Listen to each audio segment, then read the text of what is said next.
Hi, I'm sci-fi and fantasy author Michael LaVoice, aka LaVoice in your head. And I'm finna talk nerdy to you. Talking today about the Green Lantern television series casting. Now, I've been a Green Lantern fan since I was a kid. And honestly, the media has not always been kind.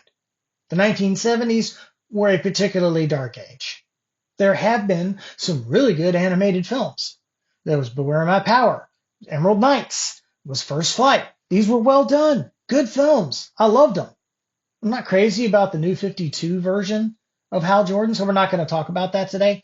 I'm also not going to be talking about how they tried to give Kyle Rayner Hal Jordan's origin story on Superman the Animated Series. That was just wrong. I also don't gripe too much about Green Lantern the film, mainly because I waited 30 years for that thing. Let's be honest. Even Ryan Reynolds has admitted it was a bad idea.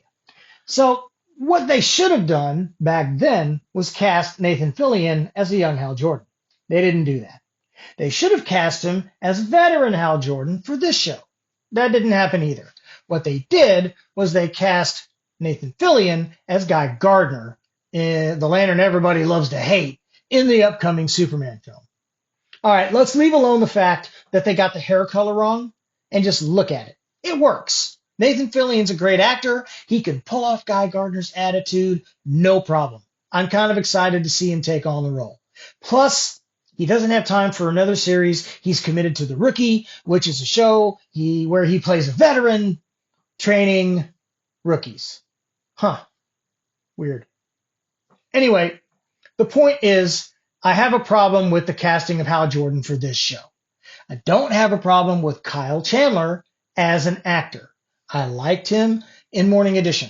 I liked him on what little I saw of Friday Night Lights. I'm not a sports guy. I'm kind of a nerd. That's the whole point.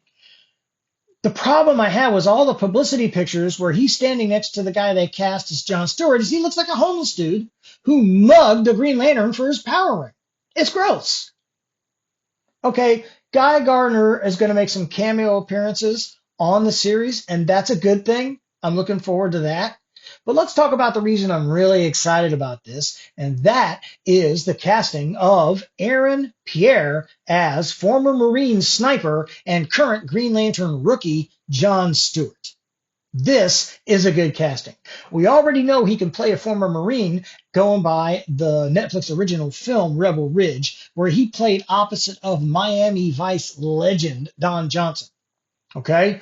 This is not a problem for him. He brings the physicality that you need to the role. He brings that 1,000-yard stare that Marine snipers get after a few years on active duty. I don't have a problem with this guy at all. Okay? I'm looking forward to it, in fact. Hey, maybe we'll even get to see Guy Gardner as a real ginger on the show. I don't know. The only thing that concerns me, aside from Kyle Chandler as Hal Jordan, is the direction. We've been told up front this is going to be more like a True Detective show. And that worries me a little bit because patrolling the streets of America is a job for Batman or Nightwing. Space cop.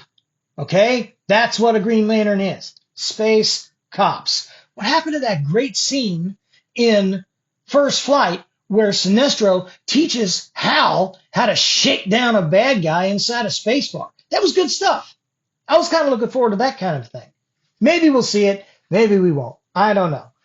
Maybe we'll get the whole crime angle tossed in and it'll work. We'll just have to wait and see. So what do you think? Let me know in the comments and tune in next time when I get to be LaVoice in your head.